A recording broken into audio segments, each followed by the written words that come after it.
ಶ್ರೀ ಗುರು ಬಸವಲಿಂಗಾಯ ನಮಃ. ಮನವ ಮಲ್ಲಿಗೆ ಮಾಡಿ ತನುವ ಕೇದಗೆ ಮಾಡಿ ನನ್ನೆರಡು ಕೈಯ ಸಮ ಮಾಡಿ ಬೇಡ್ಯಾನ ನನ್ನ ಸಲಹುವಂತ ಗುರುವಿಗೆ. ಪರಮ ಪೂಜ್ಯ ಮಹಾ ಗುರುಗಳು ಶಿವಕುಮಾರ ಮಹಾಸ್ವಾಮಿಗಳವರ, ನನ್ನ ಆರಾಧ್ಯ ದೈವವಾಗಿರುವಂತಹ ಶಿವಕುಮಾರ ಮಹಾಸ್ವಾಮಿಗಳವರ ಪಾದಾರವಿಂದಗಳಿಗೆ, ಅವರ ಶ್ರೀ ಚೈತನ್ಯಕ್ಕೆ ನನ್ನ ಭಕ್ತಿಪೂರ್ವಕ ನಮನಗಳನ್ನು ಅರ್ಪಿಸುತ್ತಾ, ಸಿದ್ಧಲಿಂಗ ಶ್ರೀಗಳವರ ಪಾದಗಳಿಗೆ ನನ್ನ ಹಣೆಮಣಿದು ಹಾಗೂ ಶಿವಸಿದ್ದೇಶ್ವರ ಸ್ವಾಮಿಗಳವರ ಪಾದಾರವಿಂದಗಳಿಗೆ ಕೊಡಮುಟ್ಟು, ಈ ಸಮಯದಲ್ಲಿ ಉಪಸ್ಥಿತರಿರುವಂತಹ ಎಲ್ಲ ಹರಗುರು ಚರಮೂರ್ತಿಗಳಿಗೆ ನನ್ನ ನಮನಗಳನ್ನು ಅರ್ಪಿಸುತ್ತಾ, ಆಗಮಿಸಿರುವಂತಹ ಎಲ್ಲ ಶರಣ ಬಂಧುಗಳೇ, ವಿದ್ಯಾರ್ಥಿಗಳೇ,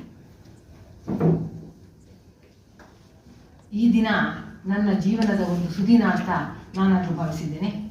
ಯಾತಕಪ್ಪ ಅಂತ ಕೇಳಿದ್ರೆ, ಜಗತ್ತಿನ ಆಧ್ಯಾತ್ಮ ಸಾಧನೆಯ ಮಹಾನ್ ಯೋಗಿಗಳ ಸಾಲಿನಲ್ಲಿ ಪ್ರಪ್ರಥಮವಾಗಿ ನಿಲ್ಲುವಂತಹ ಆಧ್ಯಾತ್ಮ ಸಾಧಕಿ ಅಕ್ಕನ ಜಯಂತಿ, ದವನದ ಹುಣ್ಣಿಮೆ ಈ ದಿನ.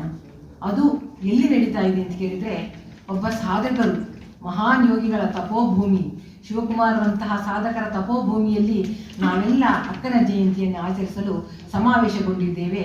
ಇದು ನನ್ನ ಜೀವನದ ಸುದಿನ ಅಂತ ನಾನಾದರೂ ಭಾವಿಸ್ತೇನೆ. ಶರಣರು ಅಂದ ಕೂಡಲೇ ನಮಗೆ ನೆನಪಾಗುವುದು, ಎಲ್ಲರ ಮನಸ್ಸಿನಲ್ಲಿ ಶರಣರ ವಿಚಾರಧಾರೆ ಬಂದಾಗ ಅವರಿಗೆ ನೆನಪಾಗುವುದು ಅಕ್ಕ ಮಹಾದೇವಿ, ಬಸವಣ್ಣ. ಅವರಿಬ್ಬರನ್ನ ಎಲ್ಲರೂ ಅಷ್ಟೇ, ಯಾವ ತಿಳುವಳಿಕೆ ಇದ್ದವರು ಕೂಡ ಅಕ್ಕ ಮಹಾದೇವಿ, ಬಸವಣ್ಣ ಶರಣರು ಅಂದರೆ ಆ ಒಂದು ಅನುಭವವನ್ನು ಪಡ್ಕೊಂಡಿದ್ದಾರೆ. ಅಂತಹ ಶರಣೆ ಮಹಾದೇವಿ ಅಕ್ಕನನ್ನು ಕುರಿತು ಈ ದಿನ ಮಾತಾಡಲಿಕ್ಕೆ ಹೇಳಿದ್ದಾರೆ. ನಾನು ನನ್ನ ಎರಡು ತೊದಲು ನುಡಿಗಳನ್ನು, ಇಲ್ಲೆಲ್ಲರೂ ಹಿರಿಯರಿದ್ದೀರಿ, ಅತ್ಯಂತ ಜ್ಞಾನವಂತರಿದ್ದೀರಿ, ಪರಮ ಪೂಜ್ಯರಿದ್ದಾರೆ, ಎಲ್ಲ ಹರಗುರು ಚರಮೂರ್ತಿಗಳ ಮುಂದೆ ನಾನು ತುಂಬ ಅಲ್ಪಳು.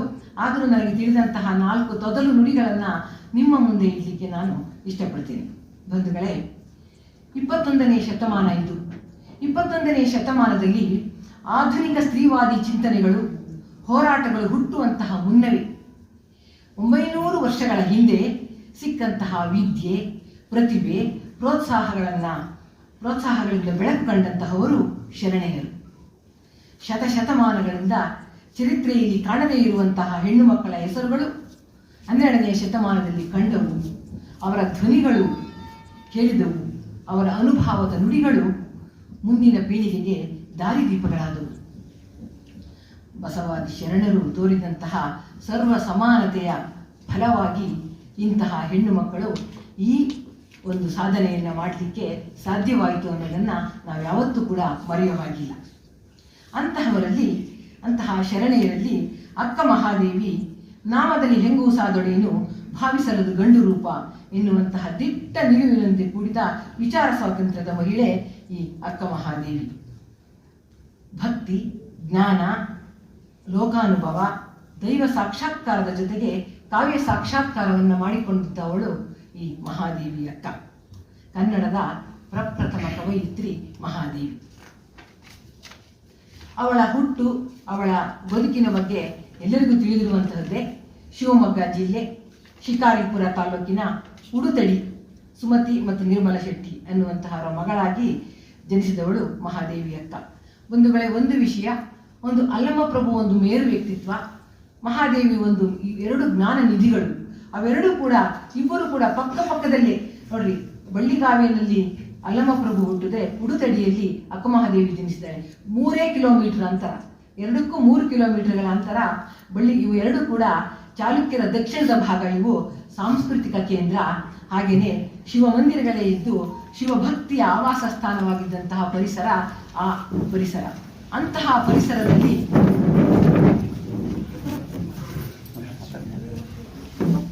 ಪರಮ ಪೂಜ್ಯರಿಗೆ ನನ್ನ ಭಕ್ತಿಪೂರ್ವಕ ನಮನಗಳನ್ನು ಅರ್ಪಿಸ್ತಾ ಇದ್ದೇನೆ. ಅಂತಹ ಪರಿಸರದಲ್ಲಿ ಜನಿಸಿದಂತಹ ಮಹಾದೇವಿ ಉಡುತಡಿಯನ್ನು ನಿಜವಾಗಿ ಕೂಡ ನಾನು ದರ್ಶನ ಮಾಡಿದ್ದೇನೆ. ಉಡುತಡಿಯಲ್ಲಿ ಪ್ರಶಾಂತವಾದ ವಾತಾವರಣ. ಅಲ್ಲಿ ಅಕ್ಕ ಜನಿಸಿದ ಸಾಂಕೇತಿಕವಾಗಿ ಒಂದು ತೂಗುವ ತೊಟ್ಟಿಲನ್ನು ಹಾಕಿದ್ದಾರೆ. ಆ ತೊಟ್ಟಿಲಲ್ಲಿ ಒಂದು ಶಿಶುವನ್ನು ಮಲಗಿಸಿದ್ದಾರೆ. ಅಕ್ಕನ ಗುಡಿ ಇದೆ. ಅದರೊಟ್ಟಿಗೆ ಒಂದು 100 ಮೆಟ್ಟಿಲುಗಳನ್ನು ಹತ್ತಬೇಕಾದಂತಹ ಎತ್ತರದಲ್ಲಿ ಅಕ್ಕನ ಪ್ರತಿಮೆಯನ್ನು ಸ್ಥಾಪನೆ ಮಾಡಿದ್ದಾರೆ. ಕಲ್ಯಾಣಿ ಇದೆ. ಅತ್ಯಂತ ಪ್ರಶಾಂತವಾದಂತಹ ವಾತಾವರಣ ಉಡುತಡಿ. ಉಡುತಡಿ ಅಕ್ಕನ ಜನ್ಮಸ್ಥಳ ನಿಜಕ್ಕೂ ಕೂಡ ಅದ್ಭುತ, ಆನಂದ ಕೊಡುವಂತಹದ್ದು. ಇಂತಹ ಉಡುತಡಿಯಲ್ಲಿ ಜನಿಸಿದವಳು ಮಹಾದೇವಿ ಅಕ್ಕ. ಅನುಪಮ ಸುಂದರಿಯವಳು. ಮಹಾದೇವಿಯನ್ನ ಕೌಶಿಕ ಮಹಾರಾಜ ಯಾವುದೋ ಒಂದು ಸಂದರ್ಭದಲ್ಲಿ ವಿವಾಹವಾಗಬೇಕಾದಂಥ ಸಂದರ್ಭ ಒದಗಿ ಬರುತ್ತೆ. ಮನೆಯವರಿಗಾಗಲಿ ಅವಳಿಗಾಗಲಿ ಅವರ ತಂದೆ ತಾಯಿಗಳಿಗಾಗಲಿ ಇಷ್ಟವಿಲ್ಲದಿದ್ದರೂ ಕೂಡ ವಿವಾಹ ಮಾಡಿಕೊಡಬೇಕಾದಂತಹ ಸಂದರ್ಭ ಬರುತ್ತದೆ. ಯಾಕೆಂದರೆ ರಾಜಾಜ್ಞೆಯನ್ನು ಮೀರದೆ ಅವಳ ಆ ಒಂದು ಸಂದರ್ಭದಲ್ಲಿ ಅವಳು ವಿವಾಹ ಆಗಲೇಬೇಕಾದಂತಹ ಸಂದರ್ಭ ಒದಗಿ ಬರುತ್ತೆ. ಆದರೂ ಕೂಡ ವಿವಾಹ ಆದ ಮೇಲೆ ಆಕೆ ಕೌಶಿಕ ಮಹಾರಾಜನಿಗೆ 3 ಷರತ್ತುಗಳನ್ನು ಹಾಕ್ತಾಳೆ. ಎನ್ನಿಚ್ಛೆಯಂ ಶಿವನ ಪೂಜೆಯೊಳಿಪ್ಪೆ, ಎನ್ನಿಚ್ಛೆಯಂ ಮಹೇಶ್ವರನ ಗೋಷ್ಠಿಯೊಳಿಪ್ಪೆ, ಎನ್ನಿಚ್ಛೆಯಂ ಗುರುವಿನಂಗ್ರಿಯ ಸೇವೆಯೊಳಿಪ್ಪೆ ಅನ್ನುವಂತಹ ಷರತ್ತುಗಳನ್ನು ಹಾಕಿ, ಆ ಷರತ್ತುಗಳಿಗೆ ಭಂಗ ಬಂದಾಗ ನಾನು ತೊರೆದು ಹೋಗ್ತೀನಿ ನಿನ್ನ ಅನ್ನುವಂತಹ ಷರತ್ತುಗಳ ಹಾಕಿ ಮಹಾದೇವಿ ಅಲ್ಲಿಗೆ ಹೋದವಳು. ಶತಮಾನಗಳಿಂದ ರೂಢಿಯಲ್ಲಿದ್ದಂತಹ ಹಾಗೇನೆ ಅಂತಹ ಕಾಲಘಟ್ಟ, ಆ ಕಾಲಘಟ್ಟದಲ್ಲಿ ಹುದುಗಿ ಹೋಗಿದ್ದಂತಹ ಸಾಂಸಾರಿಕ ಕಟ್ಟುನಿಟ್ಟುಗಳು, ಸಾಂಸ್ಕೃತಿಕ ಕಟ್ಟಳೆಗಳು, ರಾಜಪ್ರಭುತ್ವ, ರಾಜದರ್ಪ, ಅಧಿಕಾರದ ಅಹಮ್ಮಿಕೆ ಈ ಎಲ್ಲಕ್ಕೂ ಕೂಡ ಅಂಕುಶವಿಟ್ಟು ಅಕ್ಕ ಈ ಜಗತ್ತಿನ ಚರಿತ್ರೆಯಲ್ಲಿ ಯಾವ ದೇಶ, ಯಾವ ಭಾಷೆ ಅಲ್ಲೂ ಕಾಣದಂತಹ ಹೆಣ್ಣು, ಇನ್ನೊಬ್ಬರು ಇಂತಹ ಹೆಣ್ಣು ಎಲ್ಲೂ ಕೂಡ ಕಾಣಸಿಗುವುದಿಲ್ಲ. ಎಲ್ಲವನ್ನು ಧಿಕ್ಕರಿಸಿ ಹೊರಟಂತಹ ಅಕ್ಕನನ್ನು ನೋಡಿದಾಗ ಸ್ವಾತಂತ್ರ್ಯದ ಮೊದಲ ಕಿಡಿ ಅಕ್ಕನಿಂದ ಹುಟ್ಟಿದ್ದು ಅನ್ನೋದನ್ನ ನಾವು ಯಾವತ್ತೂ ಮರೆಯೋ ಹಾಗಿಲ್ಲ. ಅಂದಿನ ಸಮಾಜ ಎಷ್ಟು ಕಟ್ಟುನಿಟ್ಟು, 21ನೇ ಶತಮಾನದಲ್ಲಿ ಒಂದು ಹೊಸ ವಿಧಾನವನ್ನು ಒಬ್ಬ ಮಹಿಳೆ ಹೊಸ ದಾರಿಯನ್ನು ಕಾಣಬೇಕು ಅಂತ ಹೇಳಿದ್ರೆ ಎಷ್ಟು ಕಷ್ಟದ ಹಾದಿ ಇದೆ ಅಂತ ಕೇಳಿದ್ರೆ, ಅಂತಹುದರಲ್ಲಿ 12ನೇ ಶತಮಾನದಲ್ಲಿ ಇದ್ದಂತಹ ಮಹಿಳೆ ಇದ್ದಂತಹ ಸೀಮಿತವಾದ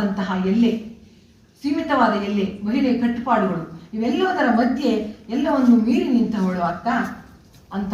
ಎಲ್ಲವನ್ನು ಧಿಕ್ಕರಿಸಿ ರಾಜದರ್ಪವನ್ನ, ರಾಜನ ಆಜ್ಞೆಯನ್ನ ಧಿಕ್ಕರಿಸಿ ನಡೆಯಬೇಕು ಅಂದ್ರೆ ಅಷ್ಟು ಸುಲಭದ ಮಾತೇನಲ್ಲ. ಅಂತಹ ಮಹಾದೇವಿ ಎಲ್ಲವನ್ನು ಧಿಕ್ಕರಿಸಿ ನಡೆದವಳು. ಅವಳು ಚರಿತ್ರೆಯನ್ನು ಸೃಷ್ಟಿ ಮಾಡಲಿಲ್ಲ, ಅವಳೇ ಒಂದು ಚರಿತ್ರೆಯಾದಳು. ಮಹಾದೇವಿ ಅಕ್ಕನೇ ಒಂದು ಚರಿತ್ರೆಯಾದಳು. ಹರಿಹರ ಮೊಟ್ಟ ಮೊದಲ ಬಾರಿಗೆ ಅಕ್ಕನನ್ನ ಕುರಿತು ರಗಳೆಯನ್ನು ರಚಿಸಿದ್ದಾನೆ.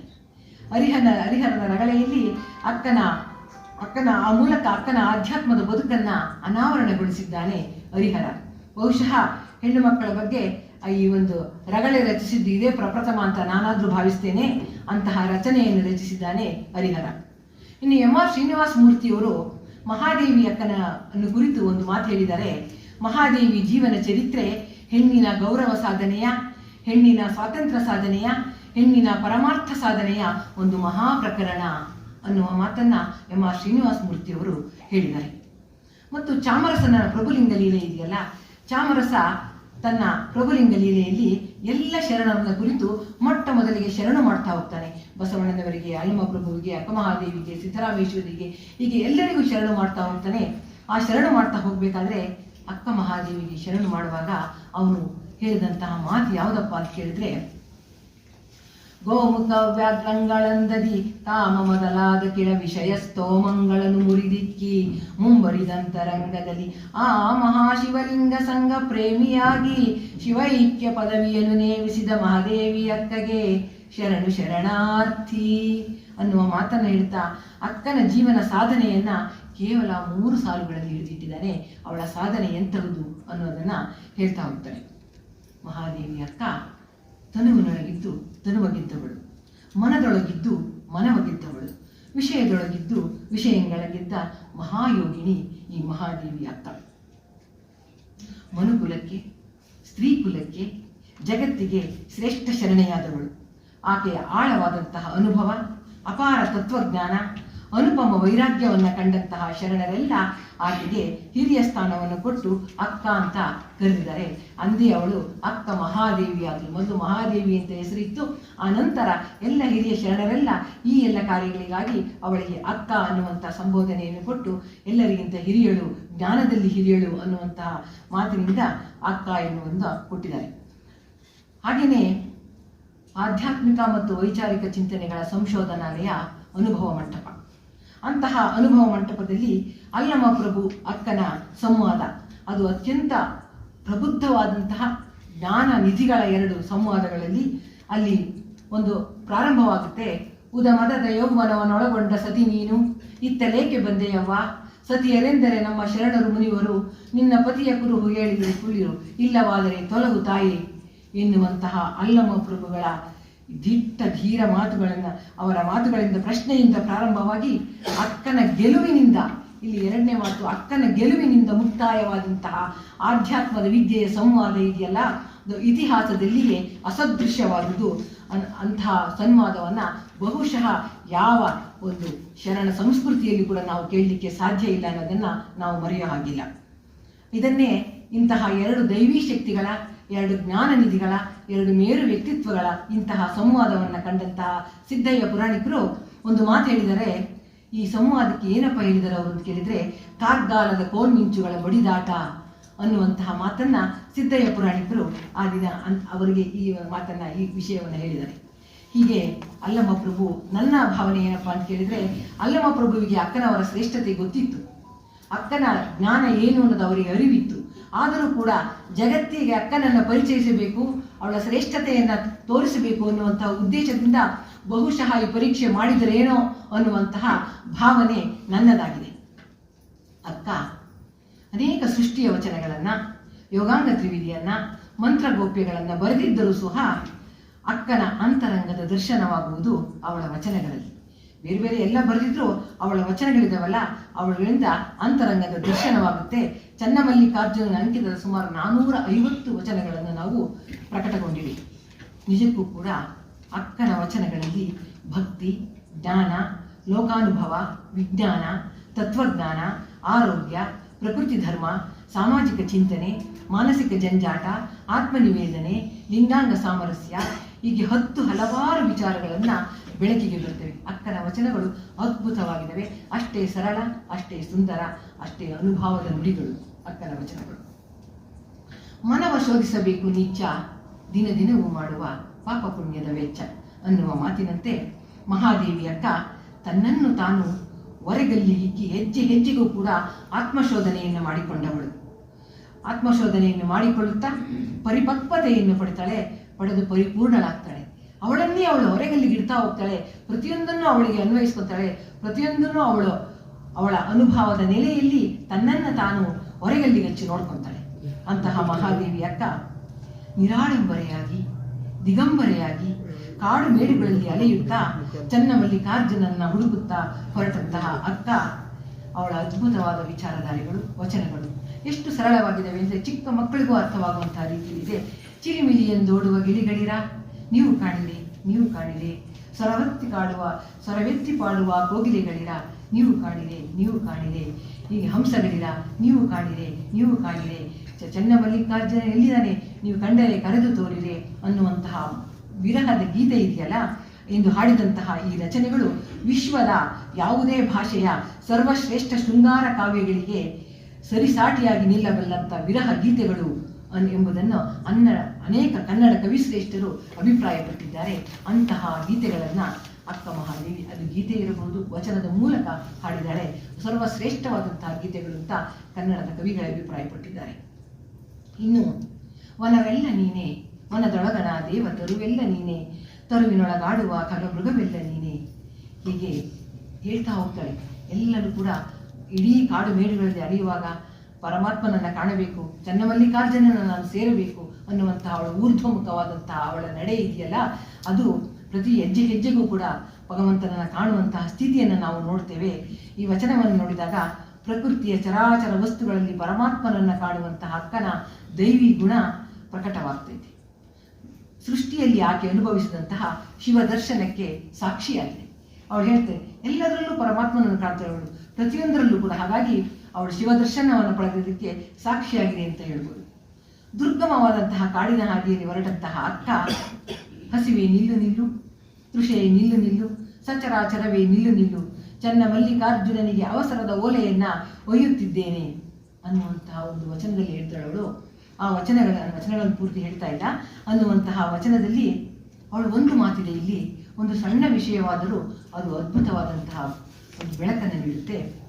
ಸಾಮಾನ್ಯ ಮಾನವರನ್ನು ಬಾಧಿಸುವಂತಹ ಅರಿಷಡ್ವರ್ಗಗಳು, ಕಾಮ, ಕ್ರೋಧ, ಲೋಭ, ಮೋಹ, ಮದ, ಮತ್ಸರಗಳಿದಾವಲ್ಲ, ಅವೆಲ್ಲವನ್ನು ನಿಲ್ಲು ನಿಲ್ಲು ನಿಲ್ಲು ನಿಲ್ಲು ಅಂದರೆ ಎಲ್ಲ ಬಾಧಿಸ್ತವಲ್ಲ ಅವು ನನ್ನ ಹತ್ರ ಬರಬೇಡಿ, ನೀವು ನನ್ನನ್ನು ಕಾಡಬೇಡಿ, ನೀವು ನಿಲ್ಲಿರಿ, ನನಗೆ ಚನ್ನಮಲ್ಲಿಕಾರ್ಜುನ ಬಳಿಗೆ ಹೋಗೋಕೆ ಅವಕಾಶ ಮಾಡಿಕೊಡಿ, ಅವನನ್ನು ಸೇರಲಿಕ್ಕೆ ನನಗೆ ನಿಮ್ಮ ಪರ್ಮಿಷನ್ ಕೊಡಿ ಅನ್ನುವಂತಹ ಅರ್ಥದಲ್ಲಿ ಸಾಮಾನ್ಯ ಬಯಕೆಗಳು, ದೈಹಿಕವಾಗಿ ಕಾಡುವಂತಹ, ಮಾನಸಿಕವಾಗಿ ಕಾಡುವಂತಹ ಸಾಮಾನ್ಯ ಬಯಕೆಗಳನ್ನು, ಆಕಾಂಕ್ಷೆಗಳನ್ನು ತ್ಯಜಿಸುವಲ್ಲಿ ಅರ್ಥಹೀನವಾದಂತಹ ಲೌಕಿಕ ಜೀವನವನ್ನು ನಿರಾಕರಿಸುವಂತಹ ಆಶಯವನ್ನು ಹೊಂದಿ ಶರೀರದ ಶೋಧದೊಂದಿಗೆ ಶರೀರವನ್ನು ಶೋಧ ಮಾಡ್ಕೊಂತ ಹೋಗ್ತಾರೆ. ಹೇಳ್ತಾ ತನ್ನನ್ನು ತಾನು ಶರೀರವನ್ನು ಶೋಧ ಮಾಡಿಕೊಳ್ಳುವುದೊಂದಿಗೆ ನಿರ್ಗುಣ ಭಾವವನ್ನು ಹೊಂದುತ್ತಾ ಹೋದವಳು ಮಹಾದೇವಿ ಅಕ್ಕ.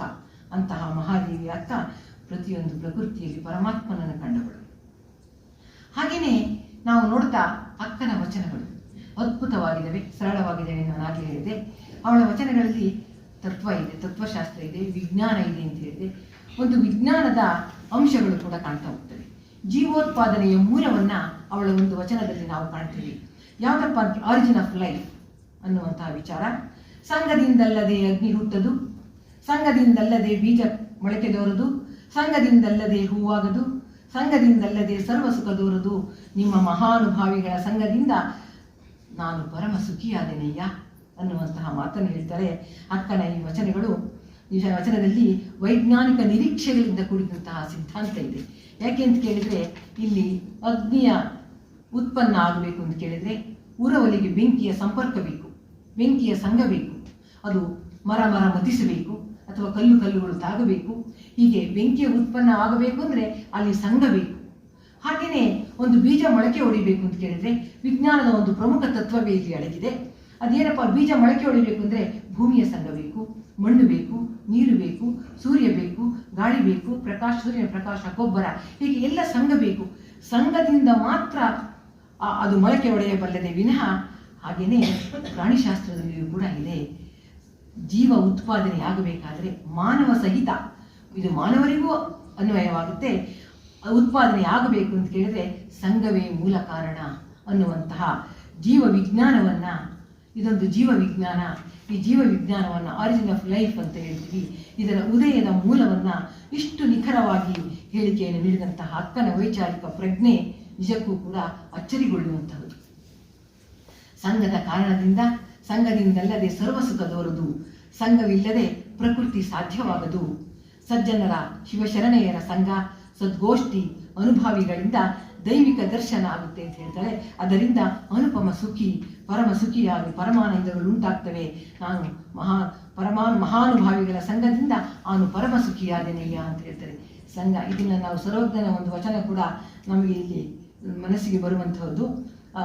ಹೇಳ್ತಾರಲ್ಲ, ಸಜ್ಜನರ ಸಂಘವಾದ ಹೆಜ್ಜೆಯನ್ನು ಸವಿದಂತೆ ಅಂತ. ಸಂಘ ಇದೆಯಲ್ಲ, ಆ ಸಂಘದಿಂದಲೇ ಎಲ್ಲವೂ ಕೂಡ ಪರಮ ಸುಖಿಯಾದೆ ಅನ್ನುವಂಥ ಮಾತನ್ನ ಮಹಾದೇವಿ ಅಕ್ಕ ಹೇಳ್ತಾ ಹೋಗ್ತಾರೆ. ಇನ್ನು ಆಹಾರದ ಬಗ್ಗೆ ನಮಗೆಲ್ಲ ಗೊತ್ತಿದೆ. ಇವತ್ತು ನಾವು ಆಧುನಿಕ ಜಗತ್ತಿನಲ್ಲಿ ಬದುಕ್ತಾ ಇದ್ದೇವೆ. ಡಾಕ್ಟರ್ ಹತ್ರ ಹೋಗ್ತೀವಿ, ಒಬ್ಬ ಡಯಟಿಷಿಯನ್ ಹತ್ರ ಹೋಗ್ತೀವಿ, ನಮ್ಗೆ ಎಷ್ಟು ಆಹಾರ ತರಬೇಕು, ನಮ್ಮ ಕೊಲೆಸ್ಟ್ರಾಲ್ ಎಷ್ಟಿದೆ, ಏನಾಗ್ತಾ ಇದೆ ಅನ್ನುವಂತಹ ವಿಚಾರವನ್ನು ನಾವು ಡಾಕ್ಟರ್ ಹತ್ರ ಹೋಗ್ತೀವಿ. ನಿಜಕ್ಕೂ ಕೂಡ ಮಹಾದೇವಿ ಅಕ್ಕ 12ನೇ ಶತಮಾನದಲ್ಲಿ ಅದ್ಭುತವಾದಂಥ ಆಹಾರದ ಬಗ್ಗೆ ಒಂದು ವಚನವನ್ನು ನೀಡಿದ್ದಾರೆ. ಅವಳೊಬ್ಬಳು ಆಹಾರ ತಜ್ಞೆ, ಆಧ್ಯಾತ್ಮಿಕ ಪ್ರವೀಣಿ ಅಂತ ಹೇಳ್ಬೋದು. ಆಹಾರವ ಕಿರಿದು ಮಾಡಿರಣ್ಣ, ಆಹಾರವ ಕಿರಿದು ಮಾಡಿರಿ, ಆಹಾರದಿಂದ ವ್ಯಾಧಿ ಹಬ್ಬು ಬಲಿಯುವುದಯ್ಯ. ಆಹಾರದಿಂದ ನಿದ್ರೆ, ಅಜ್ಞಾನ, ತಾಮಸ, ಇಂದ್ರಿಯ ವಿಕಾರ, ಹೇಳ್ತಾ ಹೋಗ್ತಾರೆ ಎಷ್ಟೊಂದು ವಿಕಾರಗಳು ಬರ್ತವೆ ಅಂತ. ಕಾಯ ವಿಕಾರ, ಮನೋವಿಕಾರ, ಭಾವವಿಕಾರ, ಇದರಿಂದ ಅರಿವು ನಷ್ಟ, ಪರವು ದೂರ, ಚನ್ನಮಲ್ಲಿಕಾರ್ಜುನ ಉಳಿಸಬಂದ ಕಾಯವ ಕೆಡಿಸಲಾಗದೆ ಉಳಿಸಿಕೊಳ್ಳಿರಯ್ಯ ಅನ್ನೋ ಮಾತು ಹೇಳ್ತಾರೆ. ನಿಜಕ್ಕೂ ಕೂಡ ಮಹಾದೇವಿ ಒಬ್ಬ, ನಾನು ಹೇಳ್ತೀನಿ ಡಯಟಿಷಿಯನ್ ಅಂತ, ಅದು ಸಾಮಾನ್ಯ ಮನುಷ್ಯರಿಗಾಗುತ್ತೆ. ಇವಳು ಮಹಾ ಆಹಾರ ತಜ್ಞೆ, ಆಧ್ಯಾತ್ಮಿಕ ಪ್ರಜ್ಞೆ ಉಳ್ಳಂತಹ ಮಹಾಯೋಗಿನಿ. ಶರೀರದ ಆರೋಗ್ಯಕ್ಕೂ ಮನಸ್ಸಿನ ಆರೋಗ್ಯಕ್ಕೂ ಪರಸ್ಪರ ಸಂಬಂಧ ಇದೆ. ಅವೆರಡಕ್ಕೂ ಇದೆ, ಒಂದಕ್ಕೊಂದು ಯಾವತ್ತೂ ಸಂಬಂಧ ಇದೆ. ಆ ಕಾಯದ ಅತಿಪೋಷಣೆಯಿಂದ ಆಗುವಂತಹ ದುಷ್ಪರಿಣಾಮಗಳು. ನಾವೇ ಎಲ್ಲಾದರೂ ಒಂದು ಮದುವೆ ಮನೇಲಿ ಊಟ ಮಾಡ್ಕೊಂಡ್ರೆ ಎಷ್ಟು ಆಯಾಸ ಆಗುತ್ತೆ, ಏನು ಕೆಲಸ ಮಾಡೋಕ್ಕೂ ಇಷ್ಟ ಆಗಲ್ಲ, ಸುಮ್ಮನೆ ನಿದ್ದೆ ಮಾಡೋಣ ಅನಿಸುತ್ತೆ. ಕಾಯದ ಅತಿಪೋಷಣೆ ಇದೆಯಲ್ಲ, ಅದರಿಂದ ದುಷ್ಪರಿಣಾಮಗಳು ಒಂದೊಂದಾಗಿ ಹೇಳ್ತಾ ಹೋಗ್ತವೆ, ವಿವರಿಸ್ತಾ ಹೋಗ್ತಾಳೆ. ಆಗುವಂತಹ ವಿಕಾರಗಳನ್ನು ಹೇಳ್ತಾರೆ. ಏನೇನು ವಿಕಾರಗಳಾಗ್ತವೆ, ಭಾವವಿಕಾರ, ಕಾಯವಿಕಾರ, ಮನೋವಿಕಾರ, ಇಂದ್ರಿಯ ವಿಕಾರ, ಹೀಗೆ ಎಲ್ಲವೂ ಕೂಡ ಆಗ್ತಾ ಹೋಗ್ತವೆ.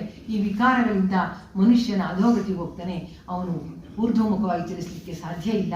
ಈ ಮನುಷ್ಯನ ಈ ಅತಿಕಾಯ ಪೋಷಣೆ ಯಾವತ್ತಿಗೂ ಬೇಡ. ಭಗವಂತನ ಸಾಕ್ಷಾತ್ಕಾರಕ್ಕೆ ಈ ಶರೀರ ಒಂದು ಸಾಧನ. ಮಾನಸಿಕ ಶಾಂತಿ ಮತ್ತು ಈಶ್ವರ ಸಾಕ್ಷಾತ್ಕಾರಗಳನ್ನು ಪಡೆಯಬೇಕು ಅಂತ ಕೇಳಿದರೆ ಯೋಗ ಮಹತ್ವದ ಪಾತ್ರ ವಹಿಸುತ್ತೆ. ದೇಹದ ಹಿಡಿತವನ್ನು ಸಾಧಿಸಿ ಆರೋಗ್ಯದ ಕ್ರಮವನ್ನು ತಿಳಿಸುವುದರ ಜೊತೆಗೆ ಯೋಗ ಸಾಧನೆ ಸಿದ್ಧಿಯನ್ನು ತನ್ನ ವಚನಗಳಲ್ಲಿ ಅಕ್ಕ ಬೋಧಿಸಿದ್ದಾಳೆ. ಆಹಾರ ಎಷ್ಟು ಹಿತವಾಗಿದೆಯೋ, ಎಷ್ಟು ಮಿತವಾಗಿದೆಯೋ ಅಷ್ಟೇ ಕೂಡ ಹೆಚ್ಚು ಪರಿಣಾಮವನ್ನು ಬೀರುತ್ತೆ ಶರೀರದ ಮೇಲೆ.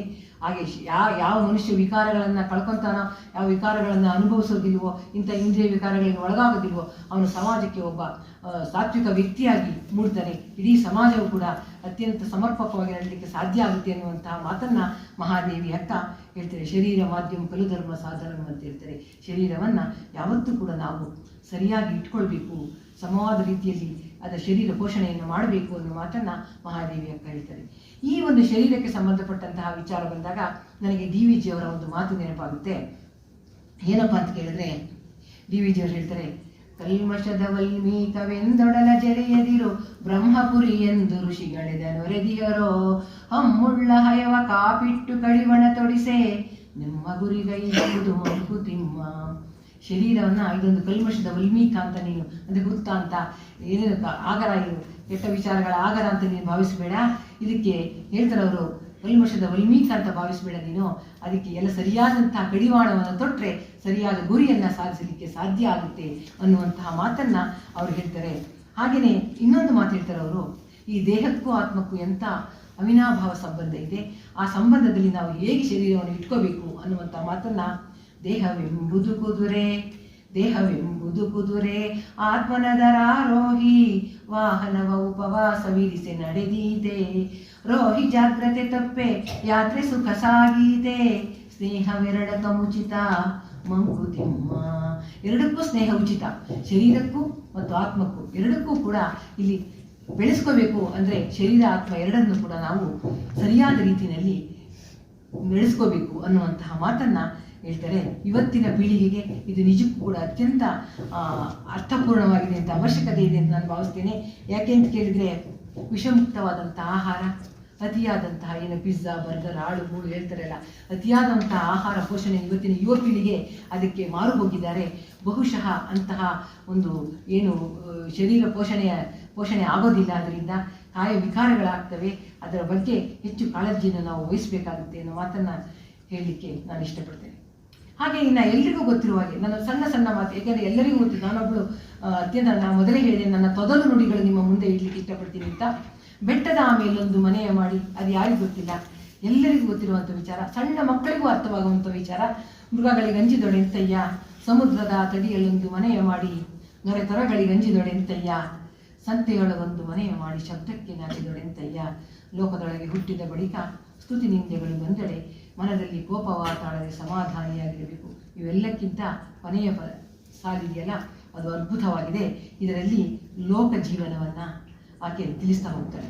ಇವತ್ತು ಸರಳ ಸುಂದರ ಆದರೂ ಕೂಡ ವಾಸ್ತವ ಸ್ಥಿತಿಗೆ ಇಳಿದಂತಹ ಕನ್ನಡಿ. ಇದು ಸಾಮಾಜಿಕ ವ್ಯವಸ್ಥೆಯನ್ನು ಪ್ರತಿಬಿಂಬಿಸುತ್ತದೆ.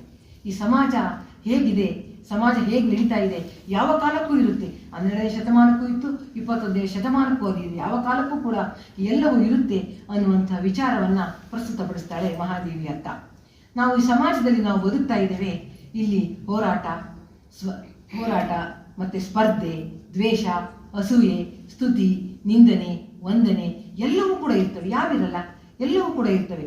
ಅದಕ್ಕೆ ಅವೆಲ್ಲವನ್ನು ಸಹಿಸುತ್ತಾ ತಾಳ್ಮೆಯಿಂದ ಎಲ್ಲವನ್ನು ಸಹಿಸಿಕೊಂಡು ಜೀವನ ಇದಕ್ಕೆ ಹೊಂದಿಕೊಂಡು ಬಾಳಬೇಕಾದೆ ಅಂತಿಮ ಸತ್ಯ ಇದು ಅಂತ ಆ ಸತ್ಯದ ಅರಿವನ್ನು ಸಮಾಜಕ್ಕೆ ಕೊಟ್ಟವಳು ಮಹಾದೇವಿ ಅಕ್ಕ. ಅದರೊಟ್ಟಿಗೆ ಇನ್ನೊಂದು ಮಾತು ಹೇಳ್ತಾಳವಳು, ಆವ ವಿದ್ಯೆ ಕಲಿತಡೇನು ಸಾವ ವಿದ್ಯೆ ಬೆನ್ನ ಬಿಡದು ಅನ್ನುವಂತಹ ಮಾತನ್ನು ಹೇಳ್ತಾ ಮನುಷ್ಯನ ಆಯುಷ್ಯದ ಮಿತಿಯನ್ನು ಬಿಚ್ಚಿಡುತ್ತಾ ಅರ್ಥಪೂರ್ಣವಾದಂತಹ ಬದುಕನ್ನು ನಮ್ಮದಾಗಿಸಿಕೊಳ್ಳಬೇಕು ಅನ್ನುವಂತಹ ಸಂದೇಶವನ್ನು ಈ ಜಗತ್ತಿಗೆ ಸಾರಿದವಳು ಮಹಾದೇವಿ ಅಕ್ಕ. ಅಂತಹ ಅಕ್ಕನನ್ನು ನಾವು ಸಾಮಾಜಿಕ ವಿಚಾರಗಳಲ್ಲಿ ಕೂಡ ಅಕ್ಕನನ್ನು ನಾವು ಕಾಣ್ತಾ ಹೋಗ್ತೇವೆ. ಇನ್ನು ಅಹಿಂಸಾ ತತ್ವ, ಬಸವಣ್ಣವರು ಕೂಡ ಅದನ್ನೇ ಹೇಳಿದ್ದಾರೆ, ಎಲ್ಲ ಶರಣರು ಕೂಡ ಅದನ್ನೇ ಹೇಳಿದ್ದಾರೆ. ಅಹಿಂಸಾ ತತ್ವ ಬೇಕಾದಷ್ಟು ಎಲ್ಲ ಸಂಸ್ಕೃತಿ, ಜೈನ ಧರ್ಮದಲ್ಲಿ, ಎಲ್ಲ ಧರ್ಮದಲ್ಲಿ ಕೂಡ ಬರ್ತೈತೆ. ಆದರೆ ಮಹಾದೇವಿ ಅಕ್ಕನ ಒಂದು ವಚನದಲ್ಲಿ ಅಹಿಂಸೆಯನ್ನು ಕುರಿತು ಅವಳು ಹೇಳಿದೆ. ಯಾವುದಪ್ಪ ಅಂತ ಕೇಳಿದ್ರೆ, ಒಂದು ವಿಷಯವನ್ನು ಆಧಾರವಾಗಿಟ್ಕೊಂಡು ವಿಷಯವನ್ನು ಸಮರ್ಥಿಸಿ ಹೇಳ್ತಾಳೆ, ಜಾಲಗಾರನೊಬ್ಬ ಜಲವ ಹೊಕ್ಕು ಹಲವು ಪ್ರಾಣಿಗಳ ಕೊಂದು ನಲಿದಾಡುವ. ತನ್ನ ಮನೆಯಲ್ಲೊಂದು ಶಿಶು ಸತ್ತರೆ ಮರುಗುವಂತೆ ಅವ ಕೇಕೆ ಮರುಗ.